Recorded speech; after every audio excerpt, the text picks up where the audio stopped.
PCN is brought to you in part by the following underwriters.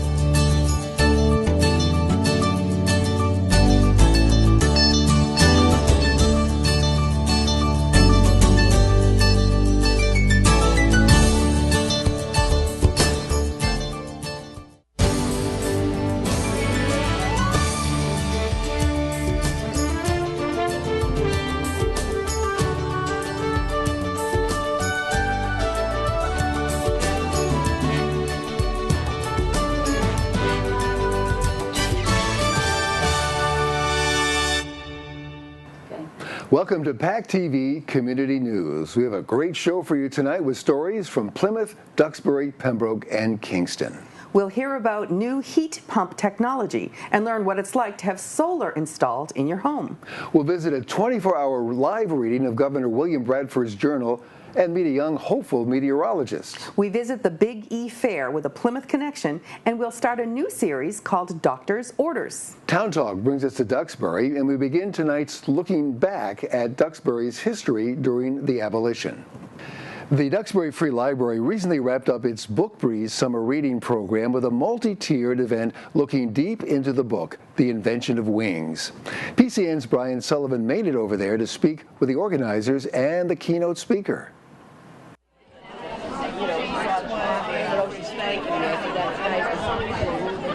Thursday, September 25th, the place to be was the Duxbury Free Library for a very special presentation in the downstairs lecture hall. I love my connection with this story because I'm an avid reader, and that's part of my mission here. It's to, spread the word and celebrate the written word. I was reading The Invention of Wings one night at home by myself. I got to page 331, and the author indicated that the Grimke sisters actually preached here in Duxbury at a rally. I practically fell off my couch, and I was so excited about it, but then I reminded myself, oh, wait a minute, this is a novel. How can I confirm that this actually happened? And I said, aha, I'll call my friend Carolyn Ravenscroft at the Duxbury Rural and Historical Society. She confirmed it right away, and Brooke McDonough, the West Wind's bookshop manager, also got excited. We just came together and put together this program. Tonight marks the culmination of the Duxbury Summer Literary Festival known as Book Breeze. And if you look on the program list behind me, you'll see that tonight's program is full. Completing the read in advance would have been helpful, but it wasn't a prerequisite for attending the event. This book particularly, I haven't finished it yet, but I'm really interested in it and finding it, I can't put it down. And I also met the speaker who works at the Historical Society, and she's a kick, and I know she's going to be great. That speaker from the Duxbury Rural and Historical Society is archivist Carolyn Ravenscroft. I have always wondered about one particular letter that was written in November of 1837 talking about a lady from Philadelphia who came here to speak. And it's actually a fairly angry letter. It's not talking kindly about that lady. And I always meant to research it more, but Sue Monk Kidd writes the book Invention of Wings, mentions that Sarah Grimke came to speak here. When I put those two things together and did a little background research, I found out that the letter in the archives is actually talking about the Grimke sisters coming to speak, both Angelina and Sarah. West Wind's bookshop co-opted Book Breeze with the library, and the evening's event represented a successful finale to the popular summer reading program for store owner Brooke McDonough. Tonight is the culmination of a whole summer-long worth of author events, and everybody's really excited about this one. We've been reading this book all summer, The Invention of Wings, and looking forward to a big group discussion. We have a dramatic reading going on and a lecture from the Royal Historical Society. To be able to speak about abolition in Duxbury and who were the players here in town and what they did, and the Grimke sisters coming to speak, is really amazing. Reporting from the Duxbury Free Library, I'm Brian Sullivan, PACTV Community News. With winter only a couple of months away, we can expect to start cranking up the heat in our homes sooner rather than later. PCN met up with some folks in Kingston who have some ideas about some new technologies that might save you some money on that heat.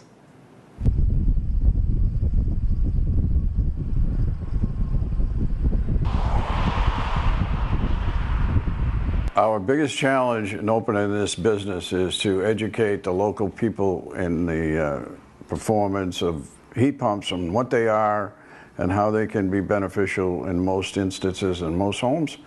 But it is a new technology that's only a few years old and very new in the United States. Although they've been used for many years in Europe and the Far East even, and they are enormously efficient and productive, and they save people a lot of money in operational costs.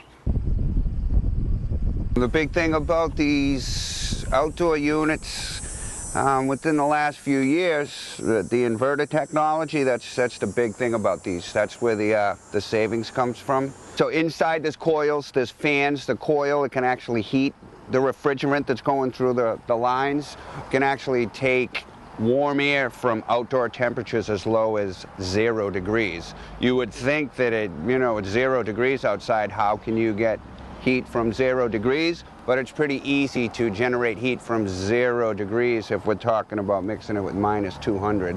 So that's how it draws. And the electricity doesn't produce the heat, the electricity transfers the heat. So that again is another big savings, it's huge. So with these, we're not generating heat with electricity, we're transferring heat with electricity.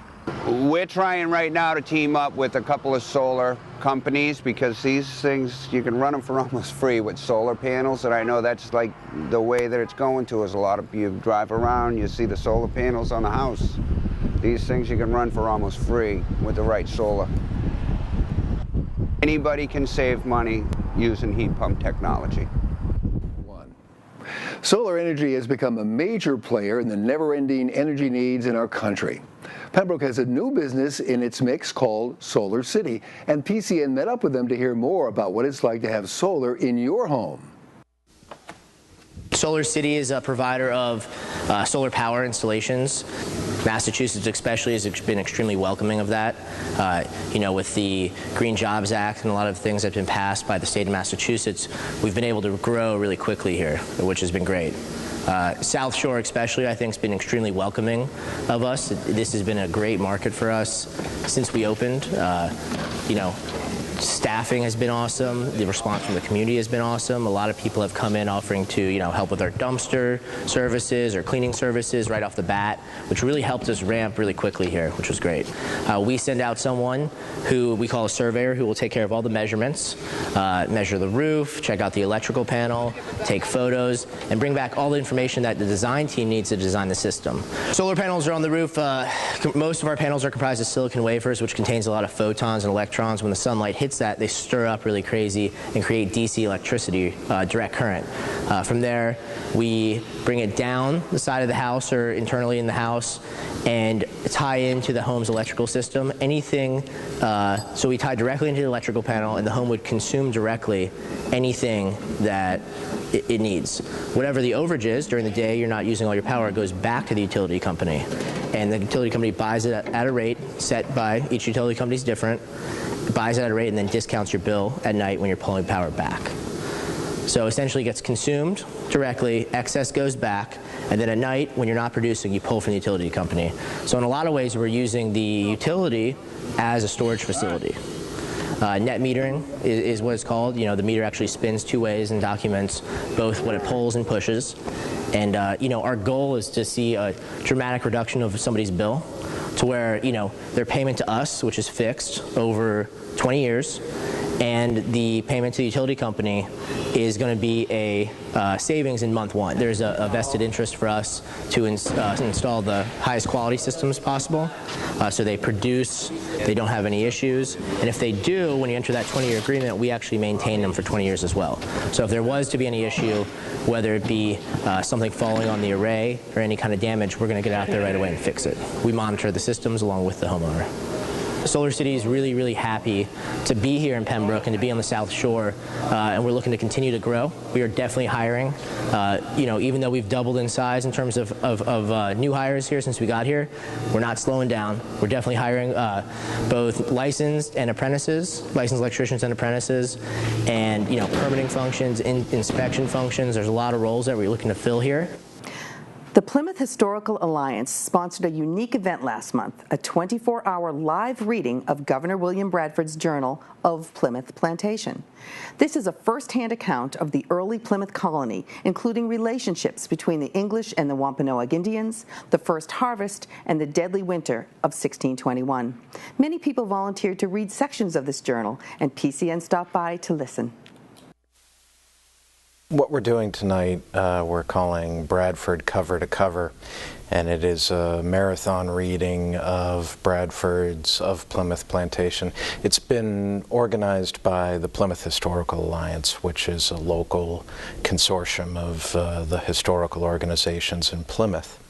Of Plymouth Plantation, which is also sometimes referred to as William Bradford's journal, it wasn't really his journal, but more of a history that he wrote, is the leading source, the best source on Plymouth colony.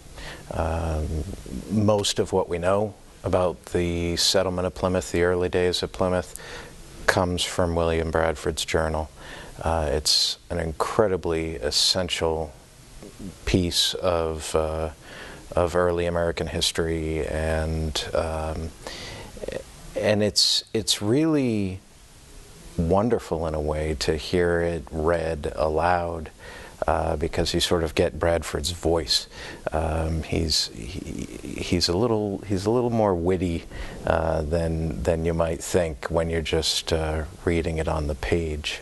It's such a valuable piece of history, something that we hope to annually read aloud so that people will better appreciate it. Chapter 4, showing the reasons and causes of their removal. After they had lived in the city about some 11 or 12 years, which is the more observable being the whole time of that famous truce the community has much to gain from listening to the readings this evening. This is really the basis of our Plymouth history, written by the second governor of the colony. Governor Carver died within the first year, and Governor Bradford, was governor for many, many years. So it really tells us about the struggle that the Pilgrims had before they left England, while they were in Leiden, the voyage over, and what happened after they got here. It is a comprehensive history of the very roots of this country. It is an honor for members of the Board of Selectmen, and there are going to be three of us reading this evening, because our office as the chief elected officials of Plymouth really descend from Governor Bradford, and there's a great deal of wisdom and insight that we can gain from reading and also listening to passages of this diary being read this evening. In a recent interview, ABC Nightly News host David Muir said that he knew at the age of 12 that he wanted to be a news anchor. Quite lofty goals for a 12-year-old when many of the children at his age were still thinking about recess.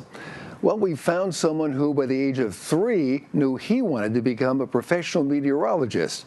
Now at 17, Matthew Capucci has shown that with his skill set and knowledge, the only way he won't make it and his dream to come true is if he changes his mind.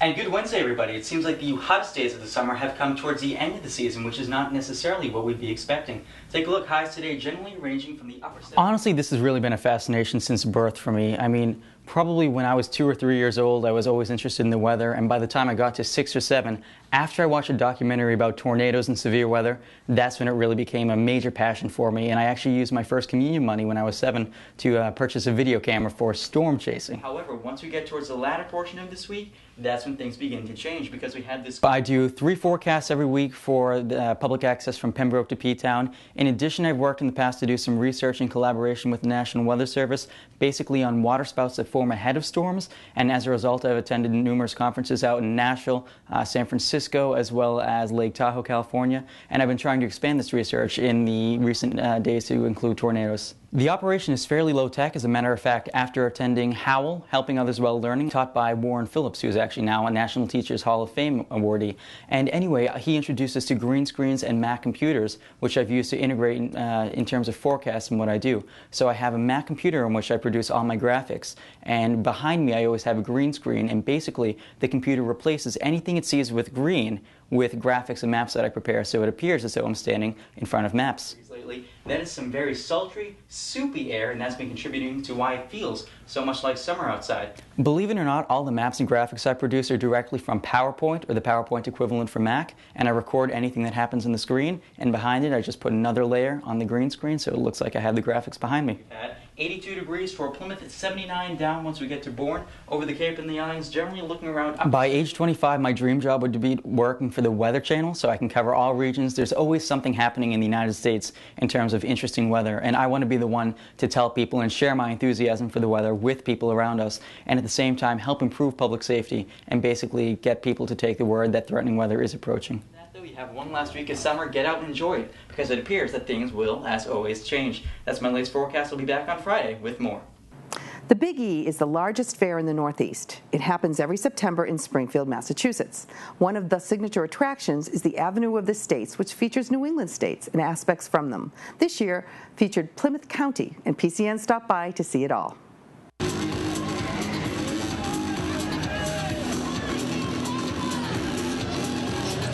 The Eastern States Exposition is out here in West Springfield. It's been going on for many, many years. It's one of the fifth largest agricultural fairs in the country. And it's a typical agricultural fair. You've got animals here, you've got rides, midways, all of that fried food that none of us should eat, but you totally enjoy once you're here. And different crafters and the Grange Hall. It's just really a fun event, and it's always held the last 2 full weeks in September. And it's just a good way to get out and see what New England's all about, and we're lucky that it's actually here in the state of Massachusetts.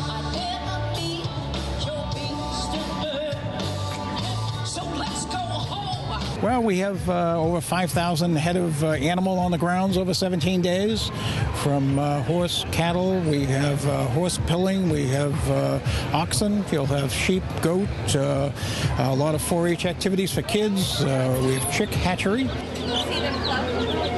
We have 4 stages that run continuously throughout the day. The fair opens at 8 in the morning, and it closes at midnight every night. It's just a way, much like we don't know a lot about what goes out here in Western Massachusetts, a lot of the people here from Western Mass and from the northern New England states and even up from New York, some of them don't really understand what goes out on the East Coast. So it's really a way for people to find out just how much there is to do in Plymouth and Plymouth County. It's something to help the state. The state needs all the help they can get in promoting the entire state, so it's always good for us to be there for the state of Massachusetts. As I said, Jan Williams here from Dead of Night Ghost Tours, she's back again this year on Massachusetts Day specifically because she said she had people who hadn't heard of her, and there they were the same year coming out to take her tour. Well, we do nightly tours. We do walk the historic path. We walk through Burial Hill Cemetery. Plus, we're the only tour in Plymouth that will take you into 2 historic haunted houses. Well, we have our little tent set up. We want everybody to know how important Plymouth is, not just the history side, but also the haunted side. And then when we come here, we'll participate in the parade that's sponsored here at the Eastern States. And we have our hearse, which is my office when I'm down in Plymouth. It will be featured tonight as Ghostbusters. We're here today at the Big E with our model of a North Atlantic right whale. It's a 50-foot long model of a whale. It's inflatable. And the right whale is the most endangered whale in the world. There's only about 500 left in this species. And we're here at the Big E because these whales spend a lot of time in Massachusetts waters. So we're here with our partners, with the Provincetown Center for Coastal Studies and with Division of Marine Fisheries.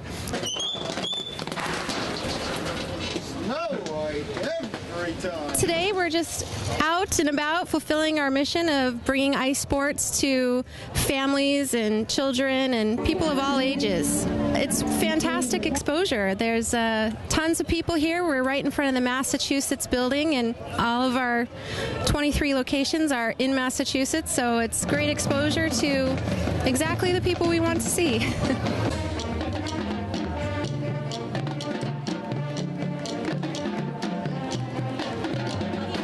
Destination Plymouth has been a terrific partner to Discover Quincy, and we are participating and supporting all of their Plymouth 400 initiatives. I was down for the annual meeting of the Plymouth 400 and have the Plymouth County Development Council annual meeting coming up. So they are a great partner, and of course anyone's visiting the Boston area to get through Plymouth, to get to Plymouth, you're going to come through Quincy. So we appreciate our friends down there.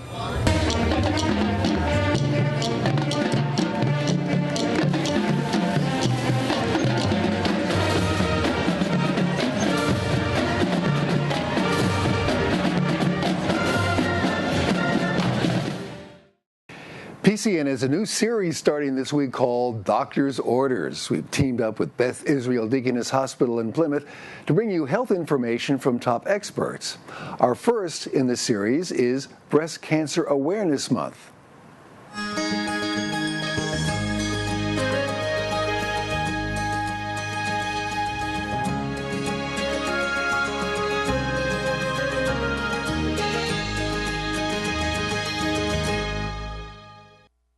Welcome to PCN's Doctor's Orders. We are here at Beth Israel Deaconess Plymouth, and I am Lisa Tito, the director of the Breast Center at BID. This is Breast Cancer Awareness Month, so I want to share some information with you.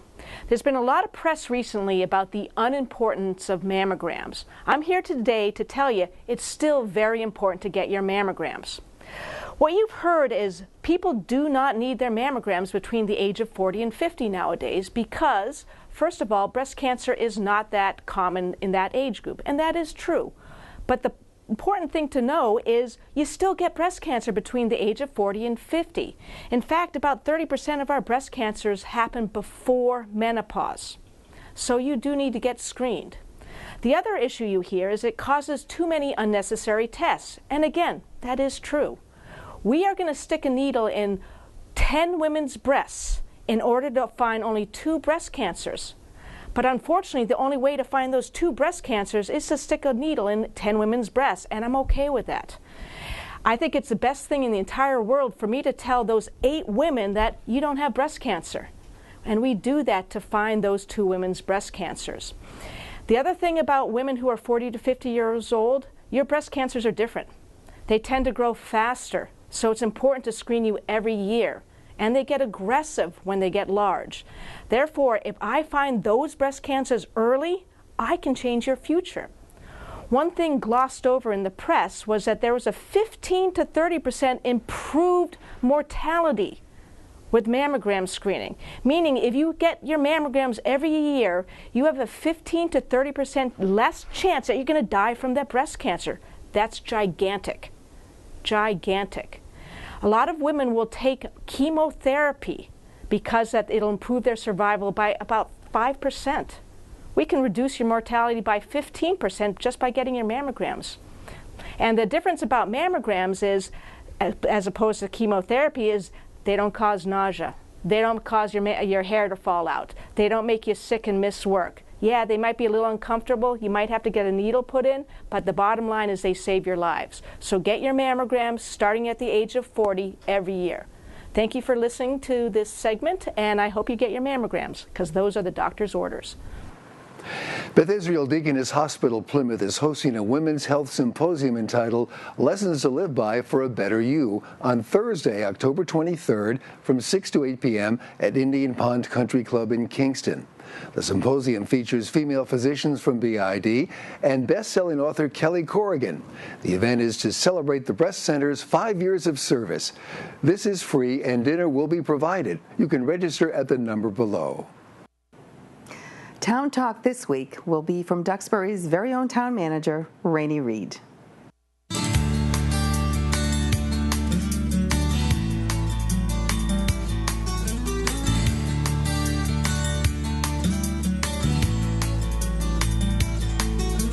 Hi there, I'm Rainey Reed, the town manager for the town of Duxbury.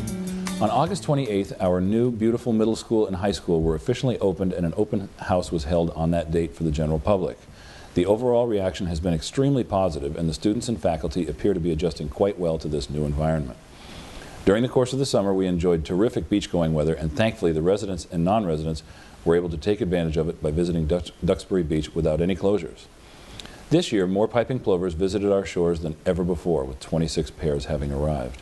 We were able to stay open throughout the entire season, although we did experience several weeks during which restrictions were imposed that resulted in limitations to the number of beach patrons. As always, we encourage beach patrons to arrive early to ensure getting a spot on the beach. Currently, our office, in conjunction with the Finance Department, has been reviewing our departmental budgets with each of the department heads. The Finance Committee has held its first meeting of the FY16 budget season, and they are tracking on schedule as well. I want to let people know that on Monday, October 6th, the Board of Selectmen voted to open the annual and special town meeting warrants.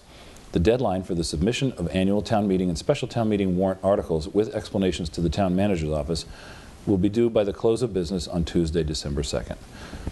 That concludes our review for today, and if anybody has any questions, we encourage you to always call our office with any questions, comments, or concerns that you may have, and I thank you for tuning in. Thanks for watching this week's show. Replay times are listed on our website, PACTV.org, or you can catch us on YouTube by searching for the PACTV Community News channel. And be sure to like us on Facebook and follow us on Twitter to receive previews and links to all our stories. We'll be back next week for another edition of PCN, so we'll see you then.